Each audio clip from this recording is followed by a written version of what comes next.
네, 그리스도인은 천국의 서기관으로 살아야 합니다라는 제목으로 같이 주님의 은혜 나누기 원합니다.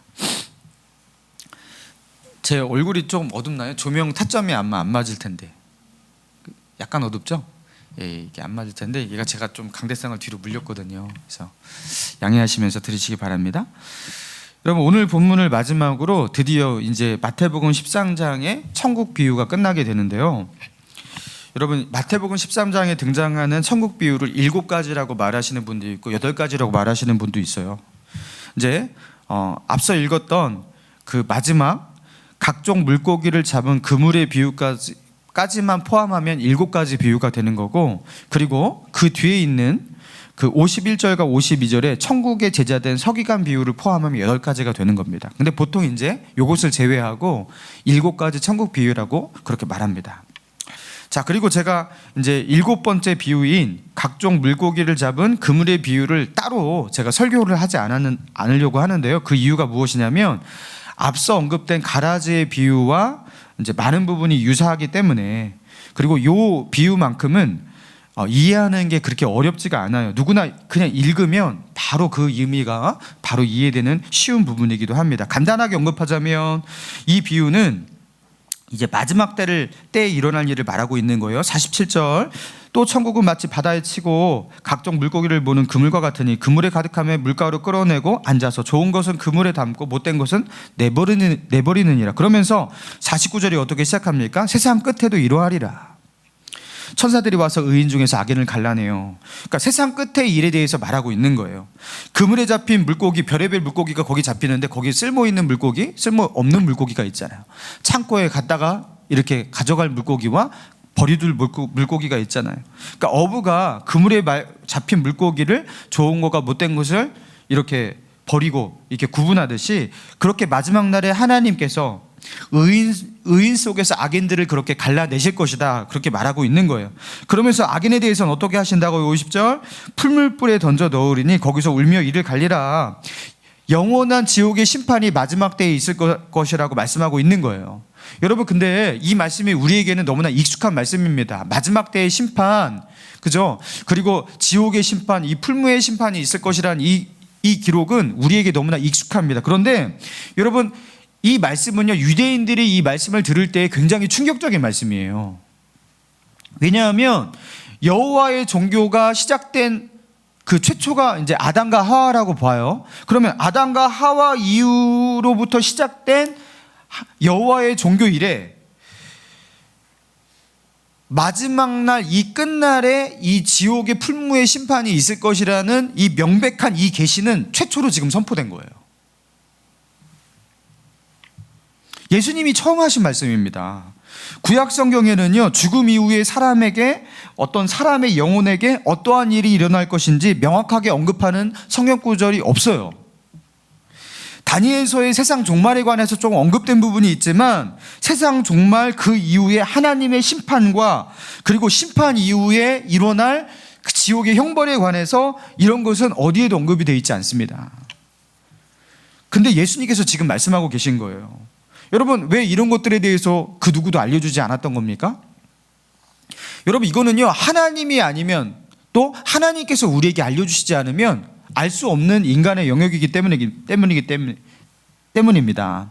여러분, 천국과 지옥을 가보지 않고는 이 천국이 뭔지 지옥이 뭔지를 알 수가 없는 거죠. 그러니까 하나님이 우리에게 알려주시지 않고는 절대로 알 수 없는 감추어진 영역이었던 거예요. 그런데 그렇게 지금까지 철저하게 감추어졌던 그 영역이 그 사후세계와 그 끝에 관한 이야기가 예수 그리스도를 통해서 드러나고 있는 거예요.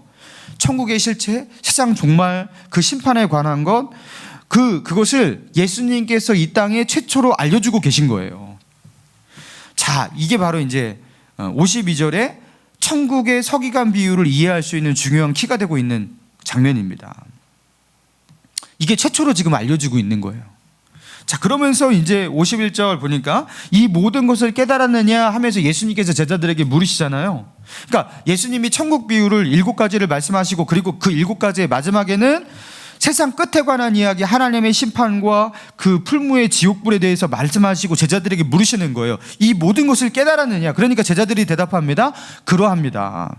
그러니까 천국에 관한 계시들, 그 마지막 때에 관한 것들, 천국과 지옥의 심판에 관한 것들, 이것들을 깨달았다고 대답하는 그 제자들을 향해서 하시는 말씀이 마지막 이 이야기인 거예요. 자, 그러면서 이제 52절을 읽어보니까요. 52절, 예수께서 이르시되 그러므로 천국의 제자된 서기관마다 마치 새 것과 옛 것을 그 곳간에서 내오는 집주인과 같으니라. 천국의 제자된 서기관, 여러분 그냥 서기관이 아니라 천국의 제자된 서기관이라고 표현하고 있거든요. 천국, 이제 헬라어로 마실레이아톤 우라노스, 하늘의 왕국이라는 뜻이에요. 하늘의 왕국. 헬라어는 마실레이아톤 우라노스 이렇게. 근데 우리나라 그 한자어기 때문에 천국 이렇게 표현하고 있는 거예요. 그러니까 하늘의 왕국, 하나님 나라를 처음으로 선포하신 분 예수 그리스도입니다. 천국이 가까웠느니라, 천국이 너희에게 임하였느니라, 천국은 너희 마음 가운데 있느니라. 하나님 나라가 이 땅 가운데 도래했어요. 그리고 하나님 나라가 도래했지만 그것이 눈으로 제대로 보이지 않지만 그것이 눈으로 보여지는, 이제 세상 끝에는 그렇게 보여지는 그날이 있을 거예요. 이게 하나님의 나라예요. 자, 그런데 예수님은요, 그 제자들을 천국의 제자들이다 이렇게 표현하지 않고요, 천국의 제자된 서기관이다 이렇게 표현하고 있어요. 좀 수식어가 많이 붙어 있습니다. 그리고 천국의 제자된 서기관이 하는 일은 무엇이라고 말하고 있습니까? 새 것과 옛 것을 그 곳간에서 내오는 집주인과 같다 이렇게 말하고 있어요. 여러분 요게요, 여러분 이 말씀이 여기에 기록되어 있는 것조차도 여러분 인지하지 못했던 분들이 굉장히 많을 거예요. 그죠? 그리고 이 말씀이 그렇게 중요한 말씀이라고 생각지도 못했던 분들 되게 많을 거예요. 그리고 아리송송합니다. 참 이해가 쉽지가 않은 부분이기도 합니다. 여러분 그런데 이 말씀이 저에게도 좀 어려웠어요. 그래서 이 말씀을 가지고 제가 연구를 해보고, 제가 설교를요, 이 본문을 다루는 설교를 10편을 들었어요. 와, 제가 진짜 이렇게 똑같은 본문을 다루는 설교를 10편 더 들은 것 같아요. 2배속으로 들었는데 그냥 거의 하루 종일 들었으니까 목사님마다 왜 이렇게 해석이 다른지 쉽지 않은 내용이에요. 여러분 그런데 이 말씀을 해석하는 키는요, 그 앞에 있는 그 천국 비유의 맥락 속에서 이 말씀을 해석하면 그렇게 어려운 말씀이 아닌 거예요. 자, 먼저 서기관에 대해서 알아볼 필요가 있어요. 자, 서기관이 뭐 하는 사람이냐? 예수님께서 가장 많이 꾸짖고 질타하신 사람, 그 무리 중에 포함된 게 바로 서기관 아닙니까? 외식하는 서기관과 바리새인들이요 하면서 이 항상 이렇게 같이 묶여, 그 예수님께서 질타하시는 사람들 중에서 항상 이렇게 묶여 다니는 사람이 바로 서기관이잖아요. 자, 그런데 이 서기관들은 사실 세상에서 존경받는, 그 남원 집사님 다른 거 뮤트. 예. 그런데 이 서기관들은 사실 당시에 존경받는 영적 지도자들이었습니다. 서기관이라는 말을 처음 쓰여진 성경의 이제 기록은요, 다윗 시대에서 그 왕실에서 서기들, 그걸 이제 서기관이라고 했어요. 그러니까 왕실에서 일어나는 많은 역사들을 기록하는 그 서기들을 서기관이라고 했거든요. 자, 그런데 그런 일들을 이제 서기관들이 하다가 시간이 흘러서 율법의 말씀을 필사하고, 여러분 옛날에 그 양피지라든가 갈대잎에다가 이것을 필사하니까 이것이 보존이 잘 안 되잖아요. 그래서 그것을 복사본을 다시 글로 써서 이렇게 만드는 거예요. 다른 양피지에다가 다른 갈대잎에다가 그것을 이렇게 갈대에다가 적어 넣는 거예요. 이것을 이제 서기관이 한 거예요. 그러면서 이 서기관이 이것을, 성경을, 율법을 필사하고 보존하는 일들을 합니다. 그리고 시간이 조금 더 흐르면서 서기관이 하는 일들이 조금 더 발전하기 시작하는데요. 이스라엘과 남유다가, 그죠? 아수르와 바벨론에 의해서 멸망하고, 그리고 남유다의 사람들이 바벨론 포로로 잡혀갑니다. 그죠? 그리고 거기서 바벨론 포로로 잡혀간 사람들이 성전을 떠나서 하나님을 예배할 곳이 없잖아요. 그죠? 그들이 어디서 성전에서 예배할 곳이 없잖아요. 그래서 그들 가운데 그 영적 지도자가 되어서 그들에게 하나님의 말씀을 들려주고 하나님을 예배하는, 예배를 이끌어갈 어떤 지도자가 필요했어요. 그래서 그 일을 감당하는 자들이 서기관이 되기 시작한 거예요. 그리고 바벨론 포로에서 돌아와서 다시 유대로 정착했을 때 다시 성전을 재건했지만, 이 성전이라는 것은 언젠가 다시 무너지고 없어질 수가 있는 그런 곳이라는 것이 유대인들에게 이제 역사 가운데 경험이 되었잖아요. 그래서 그들의 마을 가운데 몇몇이 모여서 같이 하나님을 예배할 수 있고 예배할 수 있는 그런 장소가 필요하고, 그런 장소 가운데서 예배를 인도하고 그들에게 하나님의 말씀을 알려줄 지도자가 필요한데, 그게 누구냐면 서기관이 되었던 거예요. 그래서 서기관들은 하나님의 말씀을 단순히 필사하고 보존하는 일을 넘어서서 이제 그 말씀을 연구하고 가르치는 일을 하게 됩니다. 그래서 어떻게 보면은 에스라, 학사 에스라고 표현되어 있는데, 그 에스라가 서기관의 일을 감당했던 거예요. 그리고 이제 이 서기관을 율법을 가르치는 일을 했기 때문에 율법사라고도 그렇게 부르기도 했습니다. 그러니까 이 서기관들은요, 대중들과 좀 더 가까이에 위치하면서 그들에게 율법의 말씀을 가르치는 선생이 되고 그들의 지도자가 되었던 거예요. 제사장은 예루살렘에 가야지 만날 수 있습니다. 거기서 제사의 형식을 가지고 만날 수 있어요. 근데 서기관은 동네에서 그들 가까이에 거기에 위치해서 회당에서 하나님의 말씀을 전해주고 가르쳐주는 사람인 거예요. 여러분, 그런데 이 서기관이라는 이 제도가 이제 율법을 가르치고 그 유대인은 종교사회였기 때문에 그런 일을 하니까 존경받는 위치니까 이제 서기관의 직무가 조금 더 발전해서 예수님이 이 땅에 오셨을 때쯤에는요, 이제는 유대 사회에서 재판의 역할도 감당하는 일도 하고요, 입법과 사법과 행정을 감당하는, 그래서 사내들인 공회에 진출까지 하고 어떤 최고의 권력 기관 가운데 들어가는 자들이 바로 서기관이 됩니다. 그러니까 서기관은 일종의 높은 직위에 있는 권력이 됩니다. 그러니까 부정적 의미에서의 서기관의 모습이 바로 그런 것이었어요. 그게 서기관이에요. 자, 그런데요, 그러니까 예수님께서 서기관이라고 하셨을 때 그 서기관이라는 말을 굳이 쓰신 이유가 있잖아요, 그죠? 그래서 제가 서기관을 설명한 거예요. 지금 천국 복음을 예수님께서 전해들은 그 제자들을 향해서 너희가 이 천국 비유를 다 깨달았느냐 이렇게 물으시고 난 뒤에 깨달았습니다 그렇게 대답하니까 그들을 향해서 뭐라고 말씀하냐면 너희는 천국의 제자된 서기관이라고 말씀하셨다라는 거예요. 예수님의 천국 복음으로 예수님의 제자들을 천국을 아는 제자들로 그렇게 만드셨어요. 그런데 그 제자들이 해야 할 일이 뭐냐? 서기관의 일을 해야 한다라는 거예요. 이 서기관은 뭐 하는 서기관이냐? 천국의 제자된 서기관마다 마치 새 것과 옛 것을 그 곳간에서 내오는 집주인과 같다 이렇게 말씀해요. 새 것과 옛 것을 그 곳간에서 내오는 집주인. 예수님께서 이 말씀을 하실 때 분명히 예수님은요, 뭘 상상하시면서 말씀하셨냐면 성경의 필사본을 창고에서 꺼내서 가지고 와서 그 옛 것이잖아요, 그죠?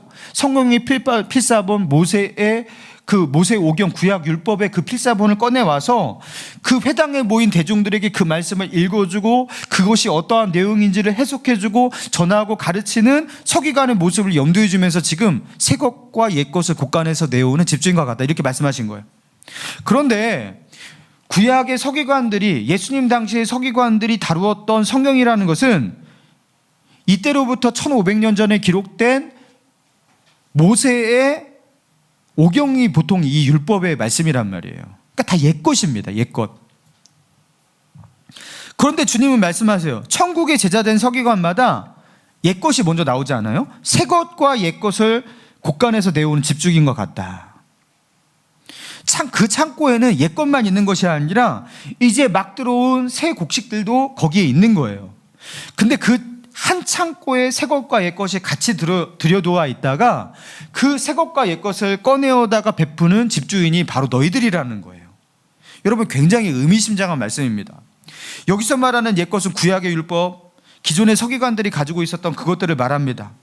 성경에 기록된 많은 역사들을 말합니다. 천지 창조와 인간의 타락과 그리고 아브라함을 부르신 역사들, 그리고 그 아브라함을 통해서 나라와 민족을 이루신 그 모든 것들, 그리고 그 모든 율법의 말씀을 말하는 거예요. 하나님이 이루신 과거의 역사들, 과거의 사건들을 말합니다. 자, 그렇다면 새 것은 무엇을 말합니까? 천국 복음을 말합니다. 예수님께서 이 땅에 오심으로 이 땅에 임하기 시작한 하나님의 나라에 관한 것들. 근데 이것은 기존의 서기관들이 알지 못하는 것들이에요. 그들이 가지지 못하는 거예요. 그들이 꺼내서 백성들에게 들려주지 못하는 거예요. 세상 끝에 관한 이야기들입니다. 각종 물고기들이 가득 들어있는데 그 중에서 못된 것과 좋은 것을 갈라내듯이 하나님께서 마지막 날에 끝날에 최후의 심판으로, 그리고 악인들은 저 풀무불에, 의인들은 영생에 들어가게 하실 것이다. 여러분, 이거 예수님께서 지금 처음으로 말씀하신 새 것들이잖아요. 기존의 서기관들은 옛것 율법만 가지고 있었지만 그 옛것들을 가지고 하나님이 하신 일들을 말하고 있었지만 하나님의 거룩함도 말했어요. 그리고 그 거룩하신 하나님 앞에 어떻게 나아가야 할지 제사를 가지고서 나아가야 한다 그렇게 말을 했어요. 그렇지만 그 하나님의 임재 가운데 들어가고 그 하나님과 화목하게 나아가 될 수 있는 그 방법을 제시하지 못했어요. 하나님의 나라가 언젠간 도래할 것이라고 선지자들의 예언서를 가지고 말을 하긴 했어요. 그렇지만 하나님의 나라가 지금 도래했다고 선포하지는 못했어요. 하나님이 싫어하시고 미워하시는 죄악의 가짓수와 어떠한 죄악들을 하나님께서 싫어하시는지를 그들에게 알려주실 수 있었지만 하나님이 기뻐하시는 참 진리가 무엇인지를 그들에게 알려줄 수가 없었어요. 여러분, 그것이 바로 옛것의 한계인 거예요. 옛것의 한계. 그런데 지금 예수님이 제자들에게 하신 이 천국의 비유, 이 비유는 옛것이 가지고 있는 이 한계를 넘어서서 새 것을 선포하고 있는 거예요. 과거의 일을 말하고 있는 것이 아니라 지금 임하고 있는 하나님의 나라와 다가올 미래의 하나님의 나라를 선포하고 있는 거예요. 그래서 서기관들이 필사해야 할 새로운 것들이 생긴 거예요. 서기관들이 보존하고 가르치고 전해야 될 새로운 것들이 생긴 거예요. 바로 새로운 서기관의 탄생을 말하고 있는 거예요. 너희는 천국의 제자된 서기관들이다. 예수 그리스도를 믿고 따르는 제자들이 이 시대에 새로운 서기관이 되어서 영적으로 굶주리고 영적으로 공허하고 그리고 그렇게 갈급한 그 백성들에게 옛것으로만 먹이는 것이 아니라 새것과 옛것을 내어와서 그들로 하여금 그죠? 그 굶주린 자들에게 먹이는 집주인과 같이 된다라는 거예요. 여러분, 한 마을에 회당이 세워졌어요. 그 마을의 회당을 책임지는 회당장, 서기관이 있어야 됩니다. 여러분, 그 서기관은 뭘 책임지는 거예요? 그 마을에서 하나님의 말씀을 보존하고 수호하고 가르치는 영적인 책임자로서 그 마을에 살게 되는 거예요. 여러분, 예수님께서 서기관이라는 이 표현을 쓰신 이유가 무엇이겠습니까? 여러분, 우리가 이 땅 가운데서 이 세상 속에 보냄을 받은 새로운 서기관으로서 예수님께서 우리를 그렇게 임명하시고 새로운 서기관의 등장을 선포하신 거예요. 하나님이 누구신지, 천국과 지옥이 뭔지 아무것도 알지 못하는 저들, 세상 끝에 뭐가 있는지, 이 세상은 왜 사는지 아무것도 모르는 그 허무와 절망 속에 살아가는 저 세상 속에 하나님은 우리를 그들 곁으로, 그 세상 곁으로 우리를 보내시면서 너희는 천국의 서기관이다, 너희는 천국의 서기관이다 말씀하고 있는 거예요. 그리고서 이 서기관들은 뭐 해야 되냐면 창고에서 새 것과 옛 것을 꺼내와서 그 사람들에게 먹여야 한다는 거예요. 그들에게 먹이는데 그들이 그 말씀을 알아듣지를 못해요. 그들이 알아들을 수 있도록 그들의 눈높이에 맞게 그들의 다가가 하나님의 말씀을 전하는 이 시대의 새로운 서기관의 탄생을 말하는 거예요.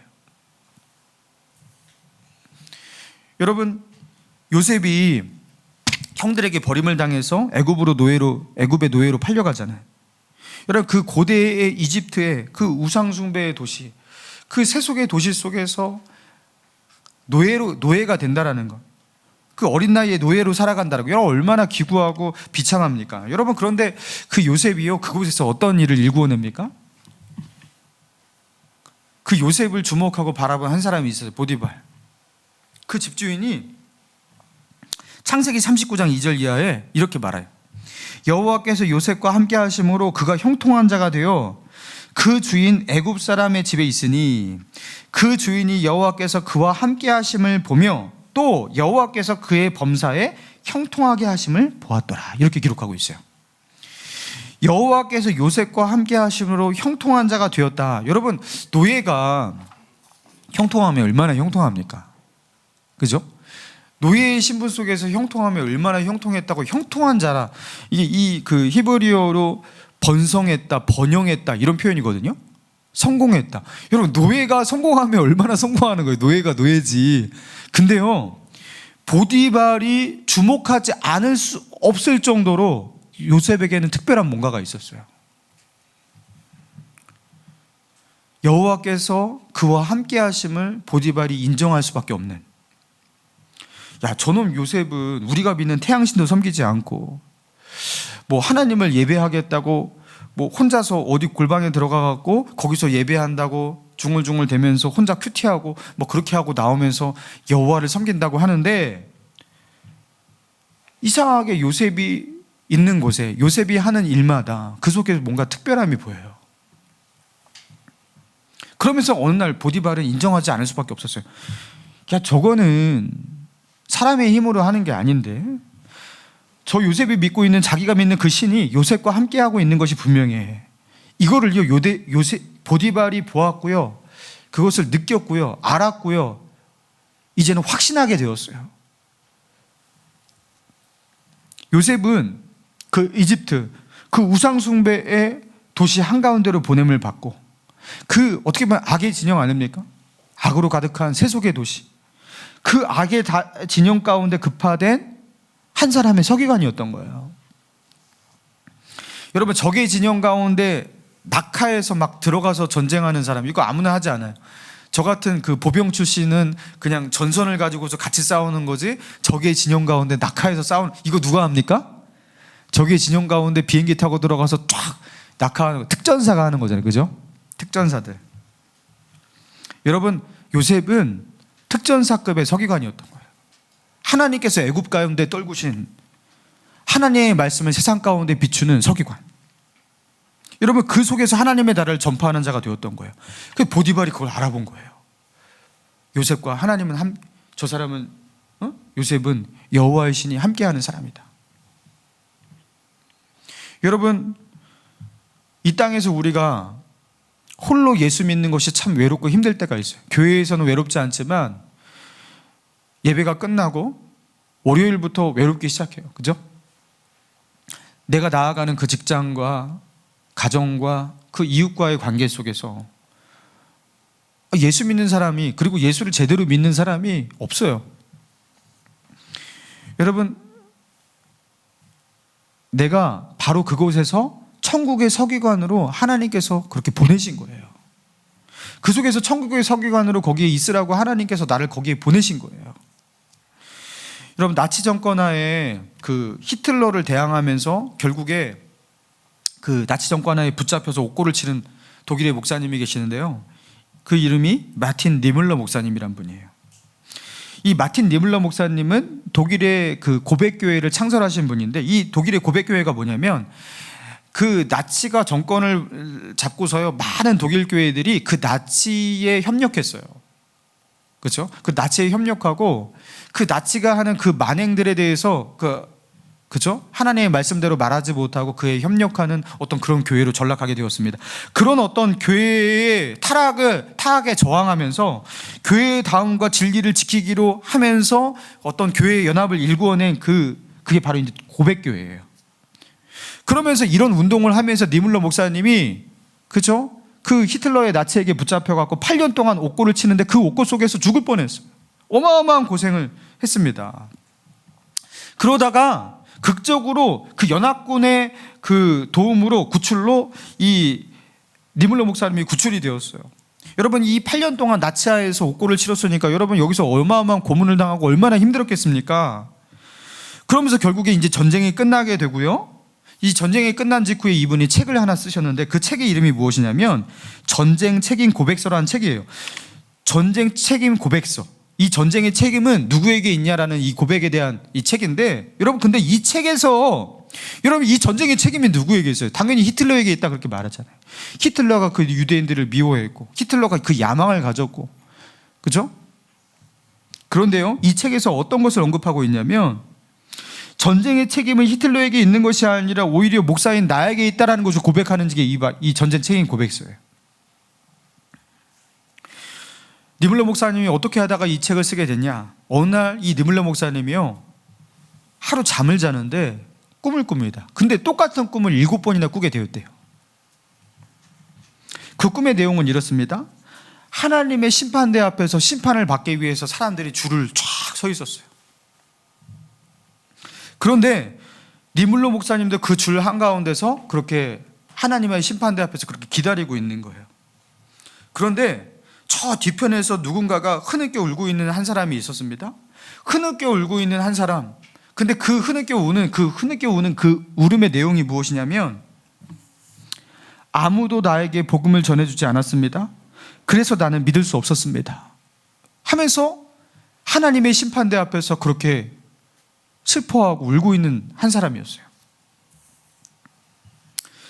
누가 그렇게 슬퍼하고 울고 있는가 하면서 그 사람의 얼굴을 관찰하기 위해 뒤로 가서 그 얼굴을 보았을 때 니물로 목사님은 깜짝 놀랐습니다. 그 얼굴은 누구였냐면 히틀러였어요. 히틀러가 거기서 울고 있었어요. 여러분, 니물로 목사님은요, 교회의 진리를 수호하기 위해서 고백교회를 만들고 나치와 저항하고 싸우기 위해서, 그리고 그 히틀러, 그 악의 정권이 히틀러를 암살하기 위해서 그렇게 싸웠습니다. 자기의 목숨을 걸고 싸웠습니다. 그런데 그렇게 나치와 히틀러와 싸우려고는 했지만 그 히틀러에게 복음을 전하기 위해서, 또 그 히틀러가 예수를 믿고 구원받기 위해서 한 번도 기도해 본 적이 없었어요. 그런데 그 꿈속에서 하나님은 자기에게 그렇게 말씀하시는 것 같았대요. 너는 저 히틀러의 구원을 위해서 도대체 뭐 했냐? 목사인 너는 저 히틀러를 위해서, 저 영혼을 위해서 기도했냐? 그리고 그 히틀러가 그렇게 악마 같은 존재가 되어서 그저 그 유대인 500만을 그렇게 학살하는 그런 존재가 되기까지 아무도 히틀러에게 복음을 전하지 않았어요. 그럼 그 전쟁의 책임이 과연 누구에게 있냐라는 거예요. 수많은 그리스도 같던 많은 크리스찬들, 그 히틀러에게 복음을 전할 수 있었던 수많은 기회들, 그 기회들 속에서 입을 다물고 주 예수 그리스도의 복음의 그 사랑을, 그 십자가의 사랑을 전하지 않았던 그 많은 사람들, 그리고 그 중에 한 명인 바로 니물러 목사, 바로 나에게 있다라는 거예요. 그래서 전쟁 책임은 저 나치에게, 히틀러에게 있는 것이 아니라 바로 나에게 있다라는 거예요. 여러분, 천국의 제자된 서기관, 여러분, 그들이 해야 할 일이 무엇이냐라는 거죠. 하나님께서 우리를 왜 이 세상 한가운데에 서기관으로 우리를 보내신 것입니까? 서기관은요, 그 당시에 존경받는 지도자였습니다. 그런데 우리를 왜, 그렇죠? 그런 높은 직위 위에 있는 서기관같이 우리를 그렇게 불러주시는 것입니까? 여러분, 그 속에서, 이 세상 속에서 하나님께서 우리에게 허락하신 그 지역 속에서, 그 관계 속에서 히틀러 같은 사람조차도 한 영혼으로 바라보면서 그 지역에 영적인 책임을 지는 한 사람, 회당장, 서기관 같은 존재로 너희는 부름을 받았다라는 거예요.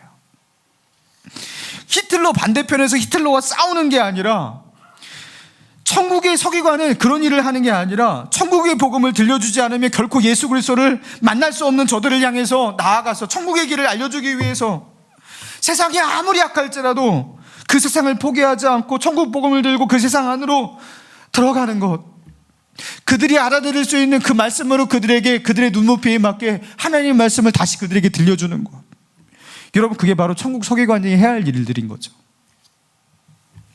여러분, 마태복음 5장에서 예수님이 말씀하셨습니다. 너희는 세상의 빛이라 산 위에 있는 동네가 숨겨지지 못할 것이요, 사람이 등불을 켜서 말 아래 두지 아니하고 등경 위에 두나니 이러므로 집안 모든 사람에게 비추느니라. 이같이 너희 빛을 사람 앞에 비치게 하여 그들로 너희 착한 행실을 보고 하늘에 계신 너희 아버지께 영광을 돌리게 하라. 너희는 세상의 빛이라. 그러면서 15절에 너희는 세상의 뭐라고요? 등불이라고. 여러분, 이 표현이 저는요 너무나 감동이 돼요, 읽을 때마다. 여러분, 등불은 어떤 스팟에 있는 거잖아요, 그렇죠? 모든 곳에 등불이 있을 수가 없어요. 하나님은요 그 어두운 곳에, 칠흑같이 어두운 곳에, 그렇죠? 그 하나님의 영적인 가성비를 따져갖고 칠흑같은 어두운 곳에 등불 하나를 거기 놉니다. 어두울수록 등불은요 그 존재감이 더하는 거예요. 그 값어치가 더 커지는 거예요.